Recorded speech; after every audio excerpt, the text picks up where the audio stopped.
Le garde d'un ton plus bas, chargé de menaces, si vous insistez pour forcer l'entrée d'un événement diplomatique de haut niveau comme celui-ci, nous devons porter l'affaire devant les autorités compétentes. Quelques participants à proximité s'arrêtèrent et tournèrent la tête. Certains glissèrent discrètement la main dans leur poche pour sortir leur téléphone, sentant la tension monter. Ils ne savaient pas, aucun ne réalisait que l'homme à qui l'on refusait l'entrée n'était autre qu'Ibrahim Traoré, président du Burkina Faso, étoile montante de la politique africaine, et co-architecte d'une initiative visionnaire destinée à redessiner le destin du continent. Il n'était pas arrivé avec fanfare. Pas de sirène. Aucun convoi blindé. Seulement de l'humilité et une profonde détermination. Un journaliste sud-africain, posté dans un coin, alluma instinctivement sa caméra. Il savait que ce qu'il voyait n'était pas un simple malentendu, c'était un instant capable de symboliser les obstacles même que l'Afrique s'efforçait de surmonter. Mais Traoré resta calme. Il n'opposa aucune résistance, ne lança aucune réplique enflammée. Il se contenta de sortir son téléphone et d'envoyer un message. Quelques secondes plus tard, une nouvelle image s'afficha sur l'écran géant dans la salle principale. Bienvenue au président Ibrahim Traoré, co-architecte de l'initiative Mémoire et Avenir. Des exclamations traversèrent la foule. Les murmures se transformèrent en un silence stupéfait. Le garde de sécurité s'écarta, le visage rougi et balbutiant des excuses. Traoré inclina doucement la tête et entra, non pas avec colère, mais avec dignité. Ce simple moment, né de l'ignorance et du préjugé, allait déclencher une vague de transformation. Dans les jours qui suivirent, les artistes du continent réagirent. À Kigali, une exposition improvisée vit le jour, rassemblant des dizaines d'œuvres inspirées par la rencontre entre Ibrahim Traoré et la présidente namibienne Netumbo Nandi-Ndaitwah. Une sculpture en particulier capta l'attention des visiteurs, deux mains entrelacées, l'une militaire, l'autre civile, formant ensemble le contour du continent africain. Cette rencontre avait déclenché quelque chose que personne n'aurait pu prévoir. La présidente Nandine lança une initiative continentale audacieuse intitulée « Mémoire et Avenir », invitant personnellement Ibrahim Traoré à la coprésider.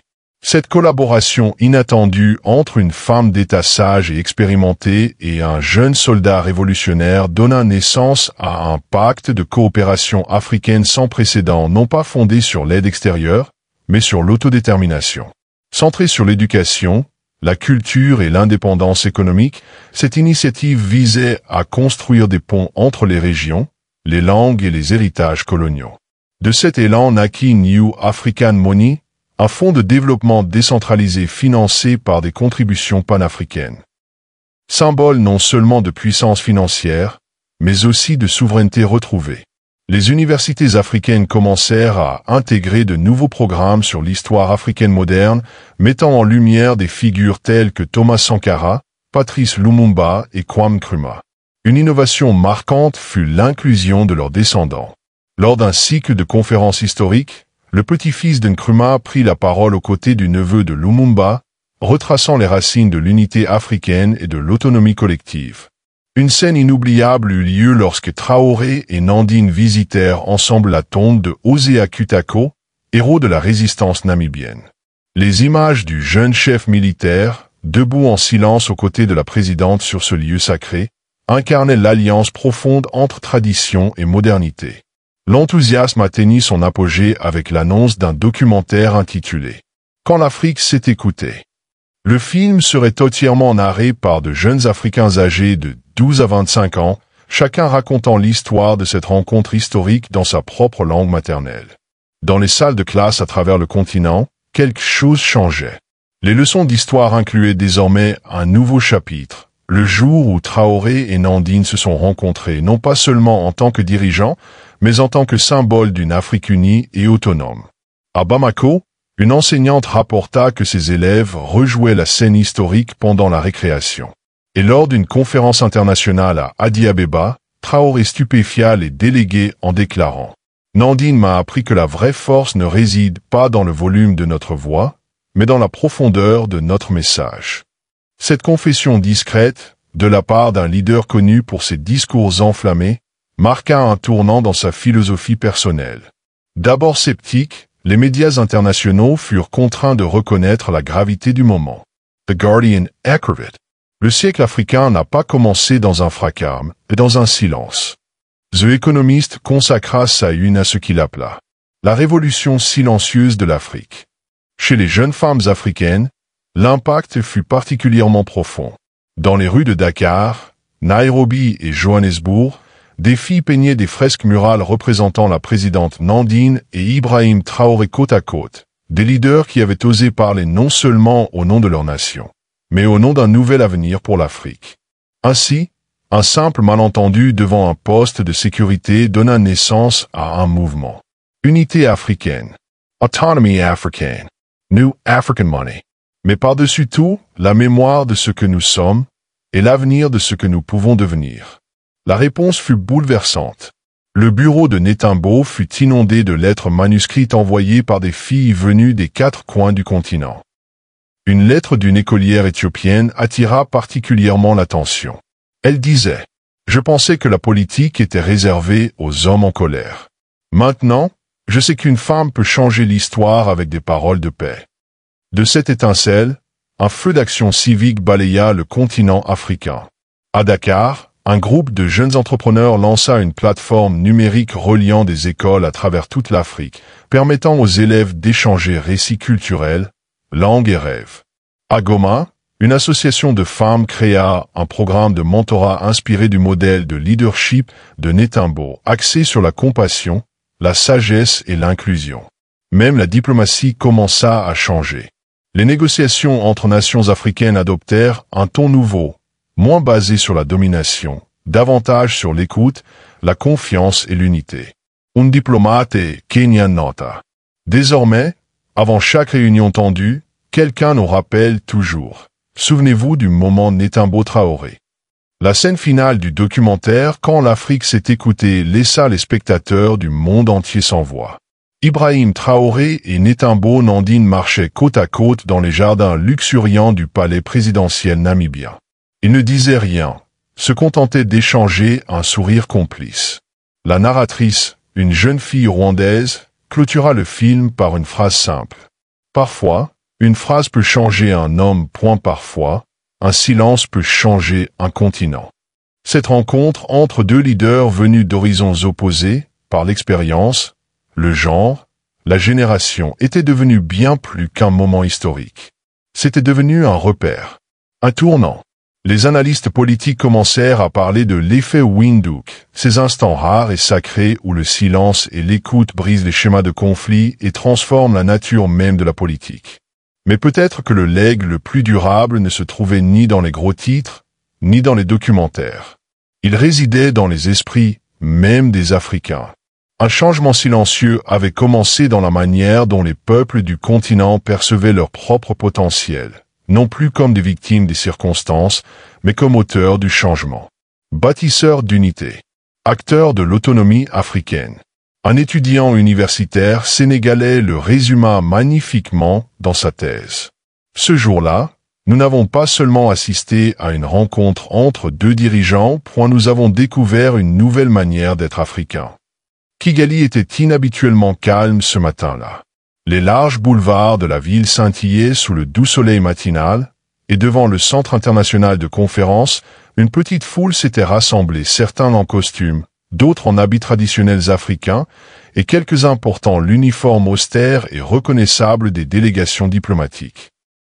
À l'intérieur, les dirigeants africains venus de tout le continent se préparaient pour un sommet unique en son genre, un sommet qui visait non seulement à discuter de coopération économique et politique, mais aussi à redéfinir la relation de l'Afrique avec elle-même. L'air vibrait d'attente. On murmurait l'existence d'une nouvelle initiative, co-dirigée par l'étoile montante de l'Afrique de l'Ouest, un homme dont beaucoup parlaient encore avec scepticisme, Ibrahim Traoré, président du Burkina Faso. Mais dehors, au poste de sécurité, une scène se jouait, une scène que personne n'était censé filmer. « Je suis désolé, monsieur, mais cet événement est réservé aux officiels invités », déclara le garde de sécurité en croisant les bras. Son ton n'était pas agressif, mais portait en lui une froideur, une forme de mépris discret. L'homme à qui il s'adressait, grand, vêtu d'un treillis militaire modeste, sans aucun insigne visible, resta immobile. Ses yeux sombres scrutèrent calmement l'entrée derrière le garde, puis revinrent sur son visage. « Calme. Stable. Je suis sur la liste, » répondit l'homme d'une voix posée. « Alors montrez-moi vos accréditations. » lança le garde, plus sec. Un silence. Pas de pièce d'identité, pas d'entrée. Peu importe qui vous prétendez être. Si vous ne reculez pas, nous devrons contacter les autorités. D'autres dans la file commencèrent à observer. Certains haussèrent les sourcils. D'autres murmurèrent. L'homme ne bougea pas. Il n'y eut ni grand geste, ni confrontation. Juste un simple geste, il sortit un téléphone basique de sa poche et envoya un message. 60 secondes plus tard, l'écran géant à l'entrée de la salle de conférence s'illumina avec un message officiel. Bienvenue, Ibrahim Traoré, président du Burkina Faso, co-architecte de l'initiative Mémoire et Avenir. Des exclamations. Un silence. Le choc se propagea comme une traînée de poudre. Le visage de l'agent de sécurité se vida de toutes couleurs. Autour de lui, les murmures se transformèrent en excuses précipitées. Et l'homme, celui qu'on venait de renvoyer comme un simple manifestant anonyme, hocha doucement la tête et avança dans le bâtiment. Les caméras qui avaient raté son arrivée allaient bientôt traquer chaque mot qu'il prononcerait. C'est à cet instant que le monde commença à écouter. Incroyable, la présidente de la Namibie a honoré Ibrahim Traoré et conquis les cœurs du monde entier. Le soleil namibien projetait ses rayons dorés sur Windhoek, la capitale, tandis que l'histoire s'apprêtait à prendre un tournant décisif. Les rues, d'ordinaire animées par le tumulte quotidien, vibraient d'une énergie extraordinaire ce jour-là. Si vous croyez en la justice, en la foi, et en ceux qui changent le monde depuis l'ombre, alors l'histoire d'Ibrahim Traoré est incontournable. Un leader sans luxe, sans tribune, seulement du courage et une vision brûlante pour l'Afrique. C'est un voyage saisissant, plein de rebondissements, de révélations et d'une vérité qui a ébranlé le monde. Cliquez sur « J'aime », partagez la vérité et abonnez-vous maintenant pour ne manquer aucun chapitre de cette révolution. Gardons ensemble l'esprit de la force et de l'autonomie africaine vivant et vibrant. Au Centre international de conférences, à l'architecture moderne aux lignes épurées incarnant l'Afrique contemporaine, un événement monumental était en train de se dérouler. Ibrahim Traoré, le jeune président du Burkina Faso, sortit de son véhicule officiel. Son uniforme militaire, parfaitement taillé, contrastait vivement avec les tenues civiles des autres dignitaires. Son visage, empreint du poids d'un leadership jeune, affichait une expression rare et solennelle. Les journalistes notèrent rapidement sa démarche mesurée, moins confiante qu'à l'accoutumée, mais profondément intentionnelle. À l'intérieur, l'atmosphère était électrique. Des délégations venues de toute l'Afrique remplissaient la grande salle de conférence, leurs conversations feutrées créant un bourdonnement continu d'anticipation. Des caméras de télévision, placées avec précision, capturaient chaque instant pour une diffusion en direct dans plus de 30 pays du continent. C'est la première fois que ces deux dirigeants se rencontrent en face à face, chuchota un commentateur de la télévision nationale namibienne, peinant à contenir son excitation. Deux visions de l'Afrique. Deux générations. Deux approches du leadership sur le point de converger. Dans les couloirs, des diplomates chevronnés échangeaient des regards entendus, conscients de la gravité du moment. Une jeune journaliste ghanéenne, carnet en main, gribouillait frénétiquement. L'atmosphère est différente aujourd'hui, nota-t-elle. Ce n'est pas une simple rencontre diplomatique. Des invités spéciaux issus des mouvements de jeunesse africains avaient été placés au premier rang. Parmi eux, Amara Diallo, une militante sénégalaise de 24 ans, gardait les yeux rivés sur l'entrée principale. « Si ces deux-là s'écoutent vraiment, » murmura-t-elle à sa voisine, « on pourrait assister à quelque chose d'historique. » Ibrahim Traoré prit place au troisième rang, entouré de ses conseillers. Son choix de ne pas s'asseoir au premier rang réservé au protocole ne passa pas inaperçu. Un photographe de l'AFP captura l'instant exact où il fixa son regard sur la scène encore vide. Les minutes passaient, la tension montait. Des murmures circulaient dans la salle. Allait-elle aborder les ingérences étrangères? Comment réagirait-il face à une présidente? Personne n'osait répondre. La salle était comble lorsque les lumières s'atténuèrent légèrement. Un silence respectueux s'installa. Toutes les caméras se tournèrent vers l'entrée latérale de la scène. Le moment était arrivé. Netumbo Nandine des Trois fit son apparition, vêtu d'une robe traditionnelle namibienne éclatante. Ses couleurs reflétaient à la fois un profond respect pour l'héritage culturel et une audacieuse ouverture vers l'avenir. Sa présence imposante contrastait avec sa démarche douce et ancrée dans la terre. Des applaudissements spontanés éclatèrent dans la salle. Rapidement maîtrisés par les agents du protocole, tous les regards se tournèrent vers Traoré. Son expression demeurait impassible.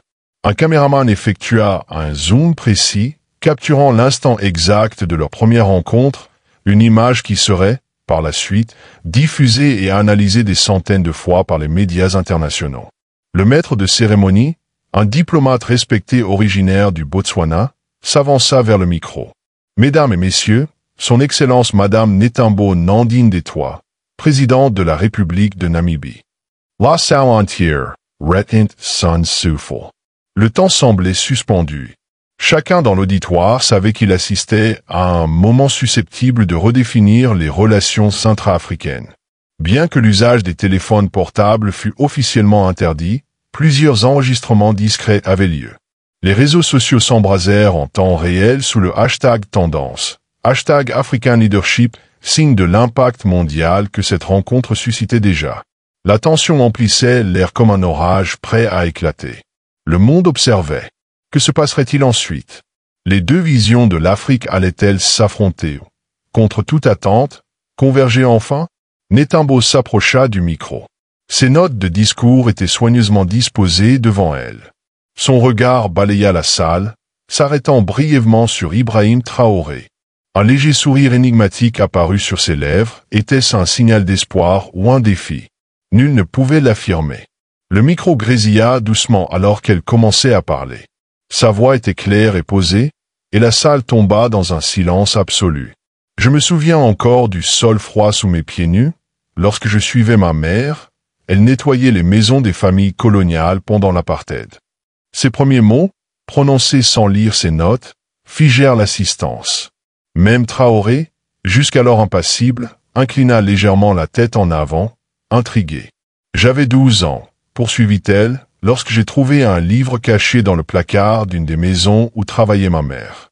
C'était une biographie de Thomas Sankara.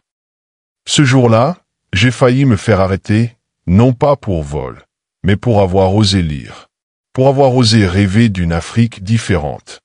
Une vague d'émotion traversa la salle. Les journalistes prenaient des notes frénétiquement, conscients que chaque mot allait entrer dans l'histoire. Assis à sa place, Traoré agrippait les accoudoirs de son fauteuil, subtilement, mais de manière perceptible. Aujourd'hui, dit-elle, je me tiens devant vous non pas comme une victime de l'histoire, mais comme son héritière consciente. La Namibie, tout comme le Burkina Faso, porte dans ses os les cicatrices de la colonisation, mais aussi les germes de la Renaissance. Elle marqua une pause, son regard scrutant l'auditoire. Notre peuple ne demande pas des miracles. Il ne supplie pas pour des sauveurs. Ce dont l'Afrique a besoin, ce ne sont pas de nouvelles promesses, mais de mémoire. La mémoire de ceux qui ont déjà été brisés. Pas de nouveaux héros, mais la justice pour ceux qui sont tombés. Pas de grands discours, mais le courage quotidien qu'exige la reconstruction. Les caméras se tournèrent de nouveau vers Traoré. Le masque d'impassibilité sur son visage commençait à se fissurer. Ses yeux, d'ordinaire perçants, semblaient voilés d'une émotion contenue. Nous avons eu Sankara, poursuivit Netumbo, sa voix gagnant en puissance. Nous avons eu Lumumba, Nkrumah, Cabral. Chacun d'eux nous a montré une facette de ce que l'Afrique pouvait devenir. Et nous les avons perdus, non pas parce qu'ils étaient faibles, mais parce que nous avons échoué à les protéger. Échoué à honorer leur vision au-delà des mots. Puis elle se tourna directement vers Traoré et prononça les paroles qui allaient résonner dans le monde entier. Le véritable ennemi de l'Afrique, ce n'est pas l'Occident, c'est l'oubli. Oublier nos promesses. Oublier nos rêves partagés. Oublier notre pouvoir de nous unir malgré nos différences.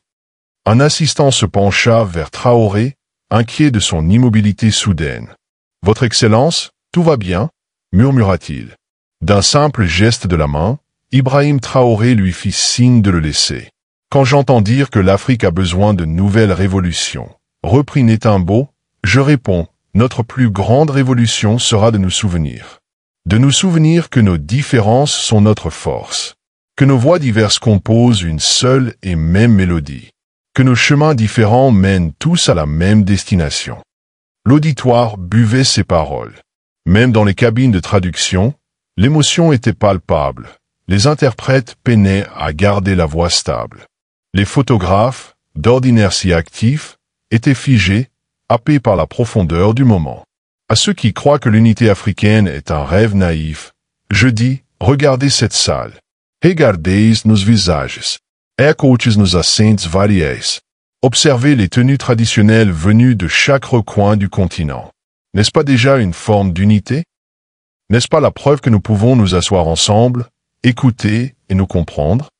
Elle marqua une pause plus longue cette fois. Son regard retrouva celui de Traoré, empreint désormais d'une douceur silencieuse, presque maternelle. La véritable force ne réside ni dans nos armes, ni dans notre richesse, ni même dans nos discours enflammés, dit-elle doucement.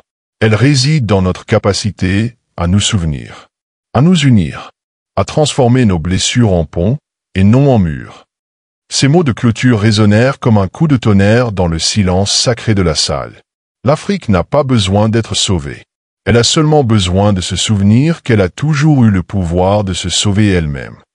Une jeune militante congolaise assise au premier rang étouffa un sanglot. Une photographe éthiopienne essuya discrètement une larme tout en maintenant son objectif bien en place. À sa place, Ibrahim Traoré était resté immobile. Mais désormais, ses yeux brillaient, non pas d'une résolution politique, mais de quelque chose de plus profond. Une lumière silencieuse s'y éveillait. Puis les applaudissements éclatèrent, déferlant comme une vague sur la salle de conférence. La foule se leva comme un seul homme. Et pourtant, Traoré ne bougea pas. Il restait là, figé, comme pétrifié par le poids des paroles qu'il venait d'entendre. Un journaliste de Radio France Internationale, assis près de la délégation burkinabé, murmura dans son micro. Une scène extraordinaire se déroule sous nos yeux. Le président Traoré, réputé pour son charisme incandescent, semble totalement frappé, cloué à son siège. Je n'ai jamais vu une telle expression sur son visage.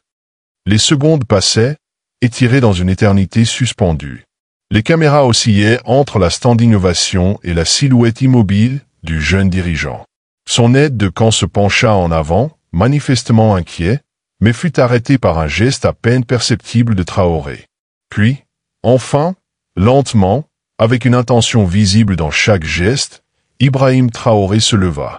Ses mains, d'ordinaire si sûres, tremblaient légèrement lorsqu'il les joignit pour applaudir. Les objectifs de toutes les caméras de la salle firent alors un zoom simultané et capturèrent l'image qui ferait bientôt le tour du monde. Une unique larme brillante glissa le long de la joue du leader militaire. « Mon Dieu, il pleure », souffla une traductrice portugaise, oubliant que son micro était encore ouvert. Sa voix fut diffusée sur plusieurs chaînes. Ce moment non scripté devint l'un des extraits les plus partagés sur les réseaux sociaux dans les heures qui suivirent. La présidente Netimbo Nandine des Toits, après avoir salué la foule avec grâce, descendit de la scène. Sa marche à travers la salle semblait prédestinée. Chaque pas la menait directement vers Ibrahim Traoré. La pièce retomba dans un silence absolu. Tous retenaient leur souffle, témoins d'un moment d'histoire. Elle s'arrêta devant lui, son visage rayonnant d'une dignité paisible. Sans la moindre hésitation, elle lui tendit la main. Le temps semblait assez figure. Les photographes, doigts crispés sur leur déclencheur, attendaient le moment. Traoré regarda sa main tendue. Sa main resta tendue dans l'air comme suspendue dans le temps, pendant ce qui sembla être une éternité. Puis, dans un geste qui serait analysé pendant des semaines, Ibrahim Traoré la saisit enfin. Ce n'était pas une simple poignée de main diplomatique. Ses doigts s'attardèrent, comme s'il cherchait quelque chose de plus profond, peut-être de la force, peut-être une connexion. « Vous avez dit » commença-t-il, la voix étrangement émue, « vous avez dit ce que je n'ai jamais su exprimer. » Prononcées en français, ces paroles furent aussitôt traduites dans toutes les langues officielles de la conférence. Une traductrice swahili, submergée par l'émotion, laissa tomber son micro. Le bruit résonna dans toute la salle, mais personne n'y prêta attention.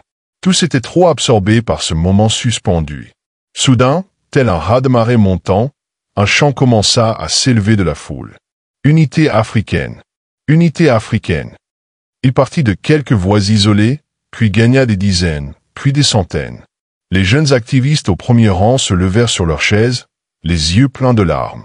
Ibrahim Traoré, tenant toujours la main de Netimbo, porta sa main libre à sa poitrine, un geste traditionnel dans son pays, symbole du respect le plus profond. Le sens fut compris instantanément par tous. Une jeune journaliste kenyane, les mains tremblantes sous l'effet de l'émotion, parvint à filmer l'instant où les deux dirigeants échangèrent un regard d'une intensité rare. Plus tard, elle confierait à ses collègues. Dans leurs yeux, j'ai vu l'Afrique que nous rêvons tous de construire. Les conseillers de Traoré, habitués à ses discours enflammés et à son énergie fougueuse, observaient en silence, bouleversés. L'un d'eux nota discrètement dans son carnet. Aujourd'hui, le silence du président en dit plus long que tous ses discours. Le moment s'étira. Personne n'osa le rompre. Les caméras continuaient à tourner, capturant chaque détail subtil de cette rencontre improbable. La présidente, symbole de sagesse et de réconciliation, et le jeune leader militaire, visage d'une nouvelle génération africaine, unis dans un instant de compréhension mutuelle qui transcendait toutes les divisions. Enfin, Traoré hocha légèrement la tête, un geste à peine perceptible, mais qui portait le poids d'une immense gratitude. Les applaudissements reprirent. Mais ils étaient différents, cette fois. Plus profonds, plus sincères. Ce n'était plus un simple rituel protocolaire, c'était l'émotion pure qui s'exprimait. Dans les couloirs, des diplomates chevronnés échangèrent des regards lourds de sens. L'un d'eux, fort de 30 années de service international, se pencha vers un collègue et murmura. Nous venons d'assister à la naissance d'une nouvelle ère pour l'Afrique. Dans les heures qui suivirent la rencontre historique entre Netimbo Nandine Détois et Ibrahim Traoré, le paysage médiatique mondial fut bouleversé. Les réseaux sociaux explosèrent dans un raz-de-marée d'émotions et de commentaires. C'est le discours du siècle, proclamèrent des millions de spectateurs, de Le Caire à Cape Town, de Paris à Pékin. La vidéo de l'événement se propagea à une vitesse fulgurante. En moins de 24 heures, elle dépassa un chiffre vertigineux, 100 millions de vues. Des hashtags comme hashtag Unité africaine et hashtag Efenetbo dominèrent les tendances sur toutes les plateformes. À Accra, le président du Ghana publia un message poignant. Ce moment restera gravé dans nos mémoires comme le jour où l'Afrique a retrouvé sa voix. Le président du Mozambique suivit avec une déclaration émotive sur l'unité africaine. Son homologue congolais partagea la vidéo avec cette légende. Voilà l'Afrique dont nos ancêtres ont rêvé. Dans les rues de Dakar, Nairobi et Johannesburg, des artistes commencèrent spontanément à peindre des fresques murales, immortalisant la poignée de main qui avait ému tout un continent. À Kinshasa, un groupe de jeunes rappeurs passa la nuit entière à composer un morceau intitulé « Le jour où l'Afrique s'est tue pour enfin s'entendre ». En quelques heures, le titre devint viral, résonnant à travers le continent comme un hymne national d'éveil. Une scène particulièrement touchante fut captée à Ouagadougou. Une fillette de 7 ans, debout face à une caméra de télévision locale, déclara avec une conviction désarmante. « Quand je serai grande, je veux être comme Tata Netim. Elle parle avec son cœur, pas avec la colère. » Ce clip, partagé des millions de fois, devint le symbole d'un nouvel espoir pour tout le continent. Aux Nations Unies, l'impact fut tout aussi profond. Un diplomate britannique avoua à ses collègues.